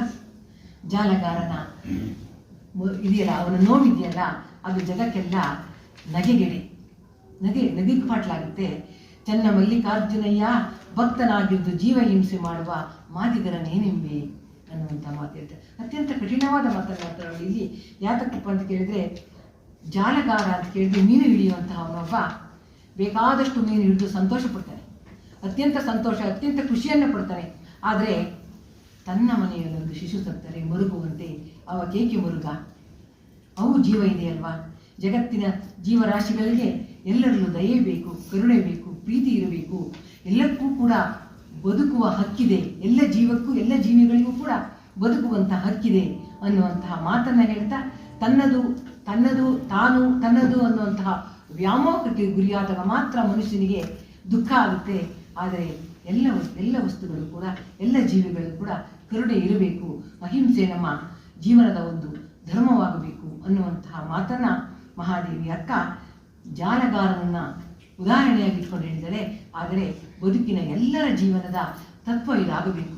ಯಾರಿಗೂ ಹಿಂಸೆಯನ್ನ, ಯಾರಿಗೂ ನೋವನ್ನು ಕೊಡುವುದು ನಮ್ಮ ಧ್ಯೇಯವಾಗಬಾರದು ಅನ್ನೋ ಮಾತನ್ನ ಮಹಾದೇವಿ ಅಕ್ಕ ಅತ್ಯಂತ ಅದ್ಭುತವಾಗಿ ಜಾಲಗಾರನನ್ನು ಉದಾಹರಣೆಯಾಗಿ ಇಟ್ಕೊಂಡು, ಅವನು ಮೀನು ಹಿಡಿತಾನೆ, ಅದಕ್ಕಾಗಿ ದಿನನಿತ್ಯವೂ ಮಾಡುವಂತಹ ಕೆಲಸವನ್ನು ಅವಳು ಉದಾಹರಣೆಯಾಗಿ ತಗೊಂಡು ಹೇಳಿದರೆ, ಇಲ್ಲಿ ಜೀವನದ ಅಹಿಂಸಾ ತತ್ವವನ್ನ ಆಕೆ ಸಾರಿ ಹೋಗಿದ್ದಾಳೆ. ಅವಳು ಎಷ್ಟು ಅದ್ಭುತವಾದ ಆಧ್ಯಾತ್ಮದ ವಿಚಾರಗಳನ್ನು ಕೊಡ್ತಾ ಹೋಗ್ತಾರತ್ತ. ಆಧ್ಯಾತ್ಮದ ವಿಚಾರಗಳು ಅತ್ಯಂತ ಉನ್ನತ ಮಟ್ಟದವು, ಬಹುಶಃ ನಮ್ಮ ಊಹೆಗೂ ನಿಲುಕಲು ಸಾಧ್ಯವಿಲ್ಲ. ಹಾಗಾಗಿ ಅಂಥ ವಚನಗಳನ್ನು ನಾನು ಕೈಬಿಟ್ಟಿದ್ದೇನೆ. ಅಷ್ಟದಳ ಕಮಲದ ಬಟ್ಟ ಬಯಲೊಳಗೊಂದು ಮುಟ್ಟಬಾರದ ಗನವಿರುವುದು, ಅದರೊಳಗೆ ದೃಷ್ಟಿ ಇಟ್ಟವರ ನಿಜ ಮುಕ್ತ ಅನ್ನುವಂಥ ಯೋಗಾಂಗ ತ್ರಿವಿದ್ಯೆಯಲ್ಲಿ ಹೇಳ್ತಾರೆ. ಹಾಗೆ ಬದುಕಿದವಳು ಅಕ್ಕ, ಹಾಗೆ ನಿಜ ಮುಕ್ತಳಾದವಳು ಮಹಾದೇವಿ ಅಕ್ಕ. ಅಕ್ಕನ ಅನುಭವದಿಂದ ಹುಟ್ಟಿತ್ತು ಲಿಂಗ, ಅನುಭವದಿಂದ ಹುಟ್ಟಿತ್ತು ಜಂಗಮ, ಅನುಭವದಿಂದ ಹುಟ್ಟಿತ್ತು ಪ್ರಸಾದ ಅನ್ನುವಂತಹ ಮಾತನ್ನು ಹೇಳುತ್ತಾ, ಆಧ್ಯಾತ್ಮ ಸಾಧನೆಯಲ್ಲಿ ನಮ್ಮ ಕ್ರಿಯೆಗಳೆಲ್ಲವೂ ಕೂಡ ಪಕ್ವವಾದಾಗ ತನು ಮನ ಧನಗಳು ತಾನೇ ಗುರು ಲಿಂಗ ಜಂಗಮ ಪ್ರಸಾದವಾಗಿ ಪರಿಣಾಮಗಳಾಗ್ತವೆ ಎನ್ನುವ ಮಾತನ್ನ ಮಹಾದೇವಿ ಅಕ್ಕ ಹೇಳ್ತಾ ಹೋಗ್ತಾರೆ. ಅವಳು ಎಷ್ಟು ತನ್ನ ಎನ್ನ ಕಾಯ ಮಣ್ಣು ಜೀವ ಬಯಲು ಅಂತ ಸಾಮಾನ್ಯ ಜೀವನದ ಬಯಕೆಗಳಾಗಲೇ ಹೇಳಿದಿಂದನು ಅವಳು ಹೇಳ್ತಾರೆ, ಮೋಹವುಳ್ಳಲ್ಲಿ ಮುಚ್ಚುವಂತೆ ಮಾಡಯ್ಯ, ಮೋಹವುಳ್ಳಲ್ಲಿ ಕರುಳ ಕೊಯ್ಯಯ್ಯ, ಮೋಹವುಳ್ಳಲ್ಲಿ ಬೆರಳ ಕಡಿಯಯ್ಯ, ಚೆನ್ನಮಲ್ಲಿಕಾರ್ಜುನ ನೊಂದೆಡೆ ಮನಸ್ಸಿನ ಮನಕಥ ಮಾಡಯ್ಯ ಅಂತ. ಅಂದರೆ ಮಹಾದೇವಿ ತನ್ನನ್ನು ಹೇಗೆ ನೊಂದಿಸ್ಕೊತಾಳೆ ಅನ್ನೋ ಮಾತಿಗೆ ಆಗಲೇ ನಾನು ಎರಡು ವಚನವನ್ನು ಕೇಳಿದ್ದೀನಿ. ಎನ್ನ ತನು ಮನ ಪ್ರಾಣ ಎಲ್ಲ ನೆನೆಹು ಮರಹುಗಳಲ್ಲಿ ಉದುಗಿದಂತಹ ಮಾಯೆಯನ್ನು ನಾಶಗೊಳಿಸು, ಈ ಮೋಹ ಉಳ್ಳಡೆ ಈ ಸಾಂಸಾರಿಕ ಪ್ರಪಂಚದ ಎಲೆಗಳನ್ನು ಕತ್ತರಿಸಿ ಹಾಕು, ನಿನ್ನ ಕೃಪೆ ನನಗಿರಲಿ, ನಿನಗೆ ನೋವಾದರೆ ನಾನು ತಪ್ಪಿ ನಡೆದರೆ ನನ್ನನ್ನು ಶಿಕ್ಷಿಸು, ನನ್ನನ್ನು ಶಿಕ್ಷಿಸುವಂಥ ಅಧಿಕಾರ ನಿನಗಿದೆ ದೇವ ಅನ್ನುವಂತಹ ಮಾತನ್ನ ಮಹಾದೇವಿ ಅಕ್ಕ ಹೇಳ್ತಾ ಹೋಗ್ತಾರೆ. ಅದರೊಟ್ಟಿಗೆ ಅಂಗಾಂಗಗಳಲ್ಲಿ ಲಿಂಗ ಸಾಮರಸ್ಯವನ್ನು ಮಾಡಿಕೊಂಡು ಸರ್ವಾಂಗವೆಲ್ಲ ಲಿಂಗಮಯ ಆಗುವ ಪರಿಯನ್ನು ಹೇಳು ಅಂತ ಭಗವಂತನಲ್ಲಿ ಪ್ರಾರ್ಥನೆ ಮಾಡ್ತಾಳೆ. ನೀನು ಸರ್ವಶಕ್ತ, ನಿತ್ಯ ತೃಪ್ತ, ನಾನಾದರೋ ಅಲ್ಪ ಶಕ್ತಿಯುಳ್ಳವಳು, ಸೀಮಿತ ವ್ಯಕ್ತಿತ್ವ ನಂದು, ನನ್ನೊಳಗೆ ನೀನಿದ್ದಿ, ನಾನೆಂಬ ಅಹಂಕಾರ ಅಳಿದರೆ ಮಾತ್ರ ನಿನ್ನ ದರ್ಶನ, ಅದಕ್ಕಾಗಿ ನಾನಳಿದು ನೀನುಳಿಯುವ, ಅಂದರೆ ಎರಡಿಲ್ಲದಂತೆ ಒಂದಾಗುವ ಪರಿಯನ್ನ ಹೇಳ ಚೆನ್ನಮಲ್ಲಿಕಾರ್ಜುನ ಅನ್ನುವ ಮಾತನ್ನ ಹೇಳ್ತಾ ಹೋಗ್ತಾಳೆ ಮಹಾದೇವಿ ಅಕ್ಕ. ಭಗವಂತ ಭಕ್ತನಿಗೆ ಹೊರಗಿನ ವಸ್ತುವಾಗಿ ಉಳಿಯದೆ ಅಂತರಂಗದಲ್ಲಿ ನಿರಂತರವಾಗಿ ಬೆಳಗುವಂತಹ ಜ್ಯೋತಿಯಾಗುತ್ತದೆ. ಅನುಭವ ಸ್ವಾನುಭವ ವೇದ್ಯ, ಮಾತು ವರ್ಣನೆಗಳಿಗೆ ನಿಲುಕದಂತಹ ಅಪೂರ್ವ ಅನುಭವ, ಮಾತು ಮನಗಳಿಂದ ತತ್ತ ಮೀರಿದಂತಹ ಜ್ಯೋತಿ, ಮೂಕ ಕಂಡ ಕನಸಿನಂತೆ ಸಕ್ಕರೆಯ ಸವಿಯನ್ನ ತಿಂದೇ ಅನುಭವಿಸಿದಂತೆ ಅಂತಹ ಎತ್ತರಕ್ಕೆ ಏರಿದವಳು ಮಹಾದೇವಿ ಅಕ್ಕ. ಅಂತಹ ಮಹಾದೇವಿ ಅಕ್ಕನನ್ನ ನಾನು ಕುರಿತು 4 ಮಾತುಗಳನ್ನು ಹೇಳಿದ್ದೇನೆ. ಇನ್ನು ಕೆಲವು ವಿಚಾರಗಳು ಏನಪ್ಪ ಅಂತ ಕೇಳಿದರೆ, ಮಹಾದೇವಿ ಅಕ್ಕನನ್ನ ಕುರಿತು ಕೆಲವು ಶರಣರು ಅತ್ಯಂತ ಅದ್ಭುತವಾದಂತಹ ವಿಚಾರಗಳನ್ನು ಹೇಳಿದ್ದಾರೆ. ಅದೇನಪ್ಪ ಅಂತ ಕೇಳಿದರೆ, ಅಲ್ಲಮ ಪ್ರಭು ಒಂದು ಮಾತು ಹೇಳ್ತಾರೆ ಮಹಾದೇವಿಯನ್ನು ಕುರಿತು. ಅಂಗೈಯ ಲಿಂಗದಲ್ಲಿ ಕಂಗಳ ನೋಟವೇ ಸ್ವಯವಾದ, ತನ್ನ ಸ್ವಾನುಭವದ ಉದಯದಿಂದ ತನ್ನ ತಾನಿರದ ನಿಜ ಶಕ್ತಿಯ ನೋಡ, ಭಿನ್ನವಿಲ್ಲದರಿವು ಮನ್ನಣೆಯ ಮಮಕಾರವ ಮೀರಿದ್ದ ತನ್ನಿಂದ ತಾನಾದಳು ಅನ್ನುವಂತಹ ಮಾತನ್ನ ಅಲ್ಲಮ ಪ್ರಭು ಅಕ್ಕ ಮಹಾದೇವಿಯನ್ನು ಕುರಿತು ಹೇಳ್ತಾರೆ. ಆದ್ಯರ 60 ವಚನಕ್ಕೆ ದಂಡನಾಯಕರ 20 ವಚನ, ದಂಡನಾಯಕರ 20 ವಚನಕ್ಕೆ ಪ್ರಭುದೇವರ 10 ವಚನ, ಪ್ರಭುದೇವರ 10 ವಚನಕ್ಕೆ ಅಜಗಣ್ಣನ 5 ವಚನ, ಅಜಗಂಡನ 5 ವಚನಕ್ಕೆ ಕೂಡಲ ಚಂದ ಸಂಗಯ್ಯನಲ್ಲಿ ಮಹಾದೇವಿಕಗಳ 1 ವಚನ ನಿರ್ವಚನ ಕಾಣ ಅನ್ನುವ ಮಾತನ್ನ ಚನ್ನಬಸವಣ್ಣವರು ಹೇಳ್ತಾರೆ. ಅಜ ಕೋಟಿ ಕಲ್ಪ ವರ್ಷದವರೆಲ್ಲರೂ ಹಿರಿಯರೇ, ಹುತ್ತೇರಿ ಬೆಟ್ಟ ಬೆಳೆದ ತಪಸ್ವಿಗಳೆಲ್ಲರೂ ಹಿರಿಯರೇ, ಅನುವರಿದು ಘನವ ಬೆರೆಸಿ ಹಿರಿದು ಕಿರಿದೆಂಬ ಭೇದವ ಬರೆದು ಕೂಡಲ ಚಂದ ಸಂಗಯ್ಯನಲ್ಲಿ ಬೆರೆಸಿ ಬೇರಿಲ್ಲದಿಪ ಹಿರಿಯತನ ನಮ್ಮ ಮಹಾದೇವಿ ಎಕ್ಕಂಗಾಯಿತು ಅಂತ ಕಿನ್ನರಿ ಬ್ರಹ್ಮಯ್ಯ ಹೇಳ್ತಾನೆ. ಬಾಲ್ಯದಲ್ಲಿ ಬ್ರಹ್ಮಚರ್ಯವನ್ನಾಚರಿಸಿ ನಾಮದಲ್ಲಿ ಹೆಣ್ಣು ಭಾವಿಸಲು ಗಂಡು ರೂಪ ತನ್ನ ತಾನರಿದು ಕೂಡಲ ಸಂಗಮ ದೇವನ ಒಳಗರಿವಿರಿಸಿ ಮೆರವ ಶಿವಶರಣೆ ಮಹಾದೇವಿಯನ್ನು ಕಂಡು ಧನ್ಯನಾದೆನಯ್ಯ ನಾನು ಅಂತ ಬಸವಣ್ಣವರು ಹೇಳ್ತಾರೆ. ಹೀಗೆ ಎಲ್ಲ ಶರಣರು ಕೂಡ ಮಹಾದೇವಿ ಅಕ್ಕನನ್ನು ಕುರಿತು ಅದ್ಭುತವಾದಂತಹ ವಿಚಾರಗಳನ್ನು ಇಟ್ಟಿದ್ದಾರೆ. ಹಾಗೆ ಈ ಮಹಾದೇವಿ ಎಷ್ಟು ಶ್ರೇಷ್ಠತೆ ಇದೆ ಅವಳದೇನಕ್ಕೆ ವಿವೇಕಾನಂದರ ಶಿಷ್ಯರಾದಂತಹ ಬ್ರಹ್ಮಾನಂದರಿದ್ದಾರಲ್ಲ, ಅವರು ಬೇಲೂರು ಮಠವನ್ನು ಸ್ಥಾಪಿಸಿದರು. ಅವರ ಶಿಷ್ಯರು ಸ್ವಾಮಿ ಯತೀಶ್ವರಾನಂದರು ಅಂತ. ಅವರು 40 ವರ್ಷಗಳ ಕಾಲ ಪ್ರಪಂಚ ಪರ್ಯಟನೆ ಮಾಡಿದವರು. ಅವರು ಮಹಾಸಂತರು. ಅವರು ಒಂದು ಧ್ಯಾನ ಮತ್ತು ಆಧ್ಯಾತ್ಮಿಕ ಜೀವನ ಅನ್ನುವಂಥ ಒಂದು ಪುಸ್ತಕವನ್ನು ಬರೆದಿದ್ದಾರೆ. ಅದರಲ್ಲಿ ಇಂಗ್ಲೀಷ್ನಲ್ಲಿ ಮೆಡಿಟೇಷನ್ ಅಂಡ್ ಸ್ಪಿರಿಚುವಲ್ ಲೈಫ್ ಅಂತ ಆ ಪುಸ್ತಕ ಇದೆ. ಅದು ಅತ್ಯಂತ ಒಳ್ಳೆಯ ಪುಸ್ತಕ. ಅದರಲ್ಲಿ ಮಹಾದೇವಿ ಅಕ್ಕನ 2 ವಚನಗಳನ್ನು ಕೋಟ್ ಮಾಡಿದ್ದಾರೆ. ಒಂದು ಯಾವುದಪ್ಪ ಅಂತೇಳಿ ಲಿಂಗವೆನ್ನೆ ಲಿಂಗೈಕ್ಯವೆನ್ನೆ ಅನ್ನುವಂತಹ 1 ವಚನ. ಮತ್ತೊಂದು ವಚನ ವನವೆಲ್ಲ ನೀನೆ ವನದೊಳಗಣ ದೇವತರುವೆಲ್ಲ ನೀನೆ ಅನ್ನುವಂತಹ 2 ವಚನವನ್ನು ಅವರು ಆ ವಚನಗಳನ್ನು ಕೋಟ್ ಮಾಡಿದ್ದಾರೆ. ಅಂದರೆ ಅಕ್ಕನ ಶ್ರೇಷ್ಠತೆ ಎಲ್ಲಿದೆ, ಎಲ್ಲ ಕಾಲಕ್ಕೂ ಎಲ್ಲರಿಗೂ ಯಾವುದೇ ಜ್ಞಾನಕ್ಕೂ ಸಲ್ಲುವಂತಹ ಶ್ರೇಷ್ಠತೆ ಮಹಾದೇವಿ ಅಕ್ಕನದು ಅನ್ನೋದನ್ನು ನಾವಿಲ್ಲಿ ಮನಗಾಣಬೇಕಾಗುತ್ತೆ. ಮತ್ತು ಇಶಾ ಫೌಂಡೇಶನ್ನಲ್ಲಿ ಕೊಯಮತ್ತೂರನ್ನು ನೀವೆಲ್ಲ ನೋಡಿದಿರಿ ಅಂತ ನಾನು ಭಾವಿಸಿದ್ದೀನಿ. ಅಲ್ಲಿ ಮಹಾದೇವಿ ಅಕ್ಕನ ಧ್ಯಾನಲಿಂಗದಲ್ಲಿ ಮಹಾದೇವಿ ಅಕ್ಕನನ್ನು ಒಂದು ಕಲ್ಲಿನ ಪ್ರತಿಮೆಯನ್ನು ಮಾಡಿಟ್ಟಿದ್ದಾರೆ. ಅಂದರೆ ಶರಣರ ಸಂತರ, ಈ ಜಗತ್ತಿನ ಎಲ್ಲ ಸಂತರ ಪ್ರತಿಮೆಗಳನ್ನು ಮಾಡಿಟ್ಟಿದ್ದಾರಂತೆ. ನಾನು ನೋಡಿದವರೆಲ್ಲ ಹೇಳಿದ್ದಾರೆ. ಅಲ್ಲಿ ಮಹಾದೇವಿ ಅಕ್ಕನ ಪ್ರತಿಮೆಯು ಕೂಡ ಇದೆ. ಜಗತ್ತಿನ ಸಂತರ ಸಾಲಿನಲ್ಲಿ ನಿಲ್ಲಬಲ್ಲಂಥ ಶ್ರೇಷ್ಠ ವ್ಯಕ್ತಿತ್ವ ಮಹಾದೇವಿ ಅಕ್ಕನದು ಅನ್ನುವಂತಹದನ್ನು ನಾವು ಮರೆಯೋ ಹಾಗಿಲ್ಲ. ಆಮೇಲೆ ಅದಾದ ನಂತರ ಮಹಾದೇವಿ ಕೊನೆಯಲ್ಲಿ ಚನ್ನಮಲ್ಲಿಕಾರ್ಜುನನಲ್ಲಿ ಹೋಗಿ ಲಿಂಗೈಕ್ಯ ಕದಳಿಯವನದಲ್ಲಿ ಹೋಗಿ ಲಿಂಗೈಕ್ಯಲಾಗ್ತಾಳೆ. ಚನ್ನಮಲ್ಲಿಕಾರ್ಜುನ ಅರಸಿ ತಾನು ಚನ್ನಮಲ್ಲಿಕಾರ್ಜುನನೇ ಐಕ್ಯಲಾಗ್ತಾಳೆ ಅನ್ನೋದು ಯಾವತ್ತೂ ಕೂಡ ಎಲ್ಲರಿಗೂ ಗೊತ್ತಿರುವಂತಹ ವಿಷಯ. 20 ವರ್ಷ ವಯಸ್ಸಿರಬಹುದು ಅವಳಿಗೆ. ಆದರೆ ಸುಮಾರು 2000 ವರ್ಷಗಳಷ್ಟು ಜ್ಞಾನ ನಿಧಿಯಾಗಿದ್ದು ಅವಳು ಎಲ್ಲವನ್ನು ಜಗದ ಕಣ್ಣು ಅನ್ನುವಂತಹ ಮಿಂಚಿ ಕೋರೈಸಿ ಮರೆಯಾದವಳು ಮಹಾದೇವಿ ಅಕ್ಕ. ಅವಳು ಕದಳಿಯ ವನದಲ್ಲಿ ಐಕ್ಯಲಾಗ್ತಾಳೆ. ನನಗೆ ಸಮಯ ಕೊಟ್ಟರೆ 5 ನಿಮಿಷ ನಾನು ಕದಳಿಯ ವನಕ್ಕೆ ಹೋಗಿದ್ದೆ. ನನಗೊಂದು ಅದ್ಭುತವಾದಂಥ ಅನುಭವ ಕದಳಿಯ ವನದ್ದು. ಅದನ್ನು ನನ್ನ ಸಮಯ ಮುಗಿದಿದೆ ಅಂತ ನಾನು ಭಾವಿಸ್ತೇನೆ. 5 ನಿಮಿಷ ಸಮಯ ಕೊಟ್ಟರೆ ಅದನ್ನು ನಾನು ನಿಮ್ಮ ಮುಂದೆ ಹಂಚಿಕೊಳ್ಳಿಕ್ಕೆ ಇಷ್ಟಪಡ್ತೀನಿ ಅಂತ ಹೇಳ್ತೀನಿ. ಕೂದಲಿಗೆ 5 ನಿಮಿಷ. ಸುಮಾರು 2009ನೇ ಇಸವಿ ಫೆಬ್ರವರಿ ತಿಂಗಳು. ಆ ತಿಂಗಳಿನಲ್ಲಿ ನಾವು ಕದಳಿ ವನಕ್ಕೆ ಲೀಲಾದೇವಿಯರ ಪ್ರಸಾದ್ರವರು ಅಲ್ಲಿ ಒಂದು ಕಂಚಿನ ಪ್ರತಿಮೆಯನ್ನು ಸ್ಥಾಪನೆ ಮಾಡುವವರಿದ್ದರು. ಹಾಗಾಗಿ ಇಡೀ ಕರ್ನಾಟಕದ ಎಲ್ಲ ಕದಳಿ ಸಂಸ್ಥೆಯಿಂದ ಶರಣೆಯರನ್ನು ಎಲ್ಲರನ್ನೂ ಕೂಡ ಅವರು ಆಹ್ವಾನಿಸಿದ್ರು. ಆ ಆಹ್ವಾನದಲ್ಲಿ ನಾವು ಕೂಡ ತುಮಕೂರಿನ ನಾನು ನಮ್ಮ ಯಜಮಾನರು 4-5 ಜನ ಆ ಕದಳಿ ವನಕ್ಕೆ ದರ್ಶನಕ್ಕೆ ಹೋಗಿದ್ವಿ. ಆಗ ಹೋದಾಗ ಪರಮ ಪೂಜ್ಯರು ಶಿವಕುಮಾರ ಮಹಾಸ್ವಾಮಿಗಳ ಹತ್ರ ಬಂದು ನಾವು ಹಿಂಗೆ ಕದಳಿಗೆ ಹೊರಟಿದ್ದೀವಿ ಬುದ್ಧಿ ಅಂತ ಹೇಳಿದಾಗ ಆಗ ತಾನೇ ಯಾವುದೋ ಒಂದು ಕಾರ್ಯಕ್ರಮ ನಡೆದಿತ್ತು. ಆ ಕಾರ್ಯಕ್ರಮ ನಡೆದಿದ್ದಾಗ ಬುದ್ಧಿಯವರು ಹೇಳಿದರು, ನೀವು ಪ್ರಸಾದ ತಗೊಂಡೋಗಿ ಅಂತ ಹೇಳಿದರು. ಯಾರೋ ಹುಡುಗನಿಗೆ ಹೇಳಿದ್ರು. ಅವನು ಒಳಗಿಂದ ಒಂದು 20 kg ಅಷ್ಟು ಬೂಂದಿ ತಗೊಂಡು ಬಂದುಕೊಟ್ಟ. ಆ 20 kg ಬೂಂದಿನ ಹೊತ್ಕೊಂಡು ನಾವು ಬಸ್ಸಲ್ಲಿ ಶ್ರೀಶೈಲಕ್ಕೆ ಹೋದ್ವಿ. ಶ್ರೀಶೈಲಕ್ಕೆ ಹೋದಾಗ ಶ್ರೀಶೈಲದಲ್ಲಿ ಬೆಳಿಗ್ಗೆ ಎಲ್ಲ ಸುಮಾರು 100 ಜನ ಶ್ರೀಶೈಲದಲ್ಲಿ ಎಲ್ಲ ಸೇರಿದ್ರು. ಎಲ್ಲ ಕಡೆ ಕರ್ನಾಟಕದ ಎಲ್ಲ ಕಡೆಯಿಂದ ಬಂದಿದ್ರು. ಅವರೆಲ್ಲರೂ ಬಂದಾಗ ಅಲ್ಲಿ ಸೇರಿದಾಗ ಬೆಳಿಗ್ಗೆ ಸಿದ್ಧಗಂಗೆಯ ಪ್ರಸಾದವನ್ನು ಎಲ್ಲರಿಗೂ ಹಂಚಿದ್ವಿ. ಎಷ್ಟು ಸಂತೋಷಪಟ್ಟರು ಅಂದರೆ ಸಿದ್ಧಗಂಗೆಯಿಂದ ಶ್ರೀಶೈಲಕ್ಕೆ ಪ್ರಸಾದದ ಪಯಣ ಆಯಿತು.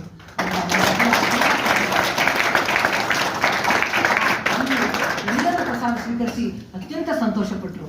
ಕೊನೆಗೆ ಯಾರೋ 4 ಜನಕ್ಕೆ ಪ್ರಸಾದ ಸಿಗಲಿಲ್ಲ ಅಂತ ಕಾಣುತ್ತೆ. ಅವರು ನಾವಿದ್ದ ಜಾಗಕ್ಕೆ ಬಂದು ಒಂದು ಸ್ವಲ್ಪ ಪ್ರಸಾದ ಕೊಡಿ, ಒಂದಿಷ್ಟು ಕೊಡಿ, ಒಂದು 2 ಕಾಳು ಬೂಂದಿ ಕೊಡಿ, ನಮಗೆ ಹೆಚ್ಚಿಗೆ ಬೇಡ, 2 ಕಾಳು ಕೊಡಿ ಸಿದ್ಧಗಂಗೆದು ಅಂತ ಕೇಳಿದ್ರು. ನಾವು ಕೈ ಮುಗ್ದು ಹೇಳ್ಬಿಟ್ಟು ನಿಜವಾಗ್ಲೂ ನಮ್ಮ ಹತ್ರ ಇಲ್ಲ, ನಾವೆಲ್ಲ ಬೆಳಿಗ್ಗೆನೆ ಕೊಟ್ಬಿಟ್ವಿ, ನಾವು ಪ್ರಸಾದ ಹಂಚ್ಬಿಟ್ವಿ ಅಂತ ಅಷ್ಟು ಗೋಗರದ್ರು. ನನಗನ್ನಿಸ್ತು ನಮ್ಮ ಸಿದ್ಧಗಂಗೆ ಎಂತಹ ಶುದ್ಧ ಗಂಗೆ ಅಂತ. ಅದಾದ ನಂತರ ಲೀಲಾದೇವಿ ಪ್ರಸಾದ್ ಅವರ ನೇತೃತ್ವದಲ್ಲಿ ಅಲ್ಲಿ ಕಂಚಿನ ಪ್ರತಿಮೆಯ ಅನಾವರಣ ಆಯಿತು. ಇನ್ನು ಬೆಳಗಿನ ಜಾವ ನಾಳೆ ಕದಳಿ ವನಕ್ಕೆ ಹೋಗೋದು ಎಲ್ಲರೂ ಅಂತ ನಿರ್ಧಾರ ಆಯಿತು. ಲೀಲಾದೇವಿಯವರು ನಮ್ಮ ಯಜಮಾನರು ಕರೆದು ಹೇಳಿದರು, ನೀವು ಇದ್ರ ಲೀಡರ್ಶಿಪ್ ತಗೊಂಡು ನೀವು ಕದಳಿ ವನಕ್ಕೆ ಎಲ್ಲರನ್ನು ಕರ್ಕೊಂಡು ಹೋಗ್ಬೇಕಂದ್ರು 67 ಜನ ಕದಳಿ ವನಕ್ಕೆ ಹೊರಟಿದ್ರು. 67 ಜನ ಹೊರಟ್ರೆ 2 ದೋಣಿ, ನಾಡ ದೋಣಿಗಳು. ನೀಲಾದೇವಿಯವರು ಪರ್ಮಿಷನ್ ತಗೊಂಡು ಅಲ್ಲಿ ಏನು ಡ್ಯಾಮ್ ಇತ್ತಲ್ಲ, ಕೃಷ್ಣಾ ನದಿ ಕಟ್ಟಿದ ಡ್ಯಾಮ್ಗೆ ಪರ್ಮಿಷನ್ ತಗೊಂಡು ನಮ್ಮನ್ನು 5 ಗಂಟೆಗೆ ನಮ್ಮ ಶ್ರೀಶೈಲದಿಂದ ಹೊರಟು ಬಸ್ ಮಾಡ್ಕೊಂಡು ಕರ್ಕೊಂಡೋಗಿ ಶ್ರೀಶೈಲದ ನದಿಯಲ್ಲಿ ಡ್ಯಾಮ್ ಮುಂದ್ಗಡೆ ಎಲ್ಲರನ್ನು ಇಳಿಸಿದ್ರು. ಒಬ್ಬೊಬ್ಬರನ್ನೇ ಕೈ ಹಿಡಿದು ನದಿಯೊಳಗೆ ಇಳಿಸಿದ್ರು. ನಾವು ಮೊದಲೇ ಸಾಮಾನ್ಯ ಜನರಲ್ವಾ, ತಿಂಡಿ ಇದ್ದಿದ್ರೆ ಎಲ್ಲ ಕಷ್ಟ ಆಗುತ್ತೋ, ಬೆಟ್ಟ ಹತ್ತಕ್ಕಾಗುತ್ತೋ ಇಲ್ವೋ ಅಂತ ರಾತ್ರಿನೇ ಹೋಗಿ 4 ಗಂಟೆಗೆ ಇಡ್ಲಿ ಮಾಡ್ಕೊಡಪ್ಪ ಅಂತ ಅಲ್ಲಿ ರೋಡ್ ಸೈಡ್ ಇಡ್ಲಿ ಮಾಡೋರಿಗೆಲ್ಲ ಹೇಳಿದ್ವಿ. ಹಾಗಾಗಿ ಅವ್ರು ಇಡ್ಲಿ ಮಾಡಿಕೊಟ್ರು. 5 ಗಂಟೆಗೆ ಇಡ್ಲಿನ ಕಟ್ಟಿಸ್ಕೊಂಡು ನಾವು ಇಡ್ಲಿನ ತಗೊಂಡು ಹೊರಟು ಸುಮಾರು ನದಿಯ ಮೇಲೆ 1 ಗಂಟೆಗಳ ಪ್ರಯಾಣ. ಅದ್ಭುತವಾದಂಥ ಅನುಭವ. ವಚನಗಳನ್ನು ಹಾಡ್ತಾ ಆ ನೀರು ಬೆಚ್ಚಗಿತ್ತು. 6 ಗಂಟೆಗೆ ನಾವು ನದಿಯ ದೋಣಿಯಲ್ಲಿದ್ವಿ, ನೀರು ಬೆಚ್ಚಗಿತ್ತು. ಅಂಥ ಅದ್ಭುತವಾದಂಥ ಅನುಭವ. ವಚನಗಳಂತೂ ಹಾಡ್ತಾ ಎಲ್ಲರೂ ಹೋದ್ವಿ. 1 ಗಂಟೆಗಳ ತನಕ ನದಿಯ ಮೇಲೆ ಪ್ರಯಾಣ. ಅದಾದ ನಂತರ ಅಲ್ಲಿ ಹಿಡಿದು ಅಲ್ಲಿಂದ ಒಂದು ಅಕ್ಕನ ಗವಿ ಇದೆ. ಅಲ್ಲಿ ಪ್ರಕೃತಿದತ್ತವಾಗಿ ನಿರ್ಮಾಣವಾದಂತಹ ಅಲೆಗಳು ಒಡೆದು ಒಂದು ಕಂಬಗಳೇ ನಿರ್ಮಾಣ ಆಗ್ಬಿಟ್ಟಿದ್ದಾವೆ. ಅಲ್ಲಿ ಅಕ್ಕನ ಗವಿಯಲ್ಲಿ ಅಕ್ಕ ತಪಸ್ಸು ಮಾಡಿದಂತಹ ಜಾಗ ಅಂತ ಹೇಳ್ತಾರೆ. ಅಲ್ಲಿ ಸುಮಾರು 2 ನಿಮಿಷ ಮಾತ್ರ ಒಳಗೆ ಹೋಗ್ಲಿಕ್ಕೆ ಸಾಧ್ಯ. ಗವಿ ಒಳಗಡೆ ಹೋದ್ರೆ 2 ನಿಮಿಷ, ಉಸಿರಾಟಕ್ಕೂ ಕೂಡ ಕಷ್ಟ ಆಗುತ್ತೆ. 2 ನಿಮಿಷ ಹೋಗಿ ಅಕ್ಕನ ಪಾದಕ್ಕೆ ನಮಿಸಿ ಬಂದ್ಬಿಡ್ತೀವಿ ವಾಪಸ್ಸು. ಅಲ್ಲಿ ಇದೊಂದು ನದಿಯ ದಡದಲ್ಲಿರುವಂತಹ ಅಕ್ಕನ ಗವಿ. ಇದಾದ ನಂತರ 7 ಕಿಲೋಮೀಟರ್ ನಡಿಗೆ, ಅತ್ಯಂತ ಕಾಡು, ಆ ಕಗ್ಗತ್ತಲೆಯ ಕಾಡು. ಅಲ್ಲಿ ಯಾವುದೇ ದಾರಿ ಇಲ್ಲ, ಕಾಲು ದಾರಿ. ಆ ಕಾಲು ದಾರಿಯಲ್ಲಿ ಕಲ್ಲು ಮುಳ್ಳುಗಳ ಹಾದಿ, ಒಂದು ಕಡೆ ನದಿ, ಇನ್ನೊಂದು ಕಡೆ ಪ್ರಪಾತ. 2ರ ಮಧ್ಯೆ ನಡ್ಕೊಳ್ತಾ ಹೋದ್ವಿ. ಹೋಗ್ತಾ ಅತ್ಯಂತ ಕಷ್ಟದಾಯಕವಾಯಿತು. ಅದಾದ ನಂತರ ಸುಮಾರು 8 ಕಿಲೋಮೀಟರ್ ನಡಿಗೆ ಇತ್ತು. 8 ಕಿಲೋಮೀಟರ್ ನಡಿಗೆಯಲ್ಲಿ ಒಂದು 5 ಕಿಲೋಮೀಟರ್ ಹೋದಾಗ ಅಕ್ಕ ಮಹಾದೇವಿ, ಅಲ್ಲಮ್ಮ ಪ್ರಭುಗಳು ಅಕ್ಕ ಮಹಾದೇವಿಗೆ ಒಂದು ಆದೇಶವನ್ನಿತ್ತು. ಬಯಲು ಸಿಗುತ್ತೆ. ಆ ಬಯಲಿನಲ್ಲಿ ನಿನಗೆ ಕದಳಿ ಕಾಣಿಸುತ್ತೆ. ಆ ಕದಳಿ ಎಂಬುದು ಕಾಣಿಸುತ್ತೆ. ಆ ಕದಳಿಯಲ್ಲಿ ಆ ನಡೆ ಎಲ್ಲಿಗೆ ತಾಯೇ, ಆ ಕದಳಿಗೆ ನಡಿ ನೀನು.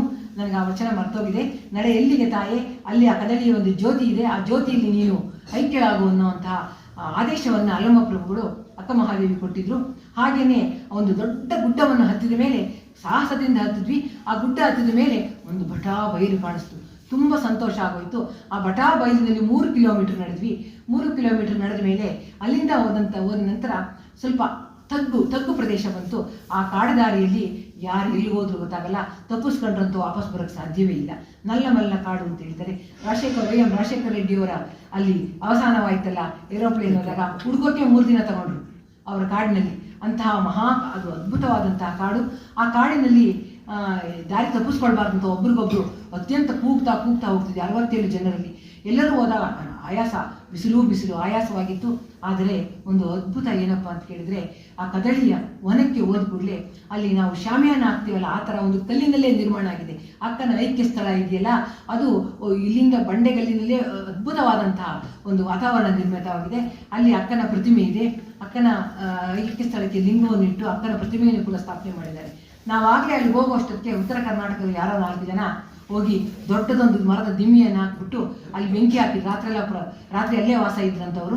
ಅಲ್ಲೆಲ್ಲ ಏನು ಕಾಡು ಪ್ರಾಣಿಗಳ ಕಾಟ ಅಂತ ಅಲ್ಲೇ ಇದ್ರು.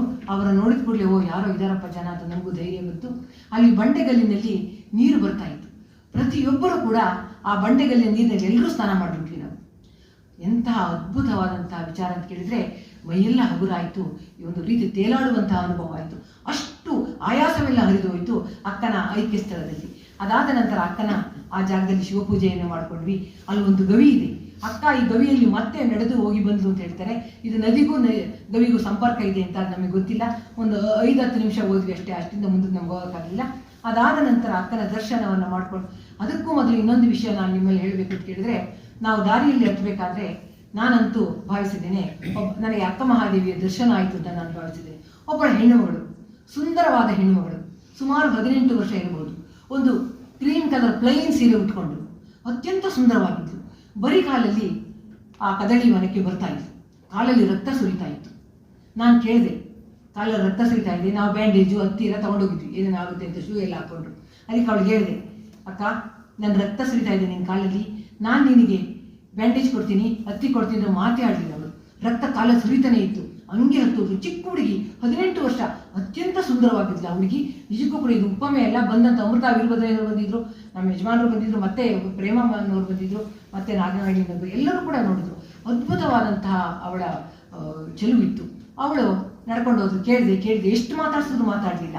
ನಾನು ಅಂದ್ಕೊಂಡೆ ಬಹುಶಃ ಇವಳು ಭಾಷೆ ಬರಲ್ಲ ಅಂತ ಕಾಣುತ್ತೆ, ಅದಕ್ಕೆ ಈಕೆ ಈ ಥರ ಹೋಗ್ತಾ ಇದ್ದಾಳೆ ಅಂತ. ಅವಳು ಹಿಂದೆ ನಮ್ಮ ಜೊತೆಯಲ್ಲಿ ಅವಳು ನಡ್ಕೊಂಡು ಬಂದು, ಅದಾದ ನಂತರ ನಾನು ಒಂದು ಕಡೆ ಕೂತ್ಕೊಂಡ್ವಿ.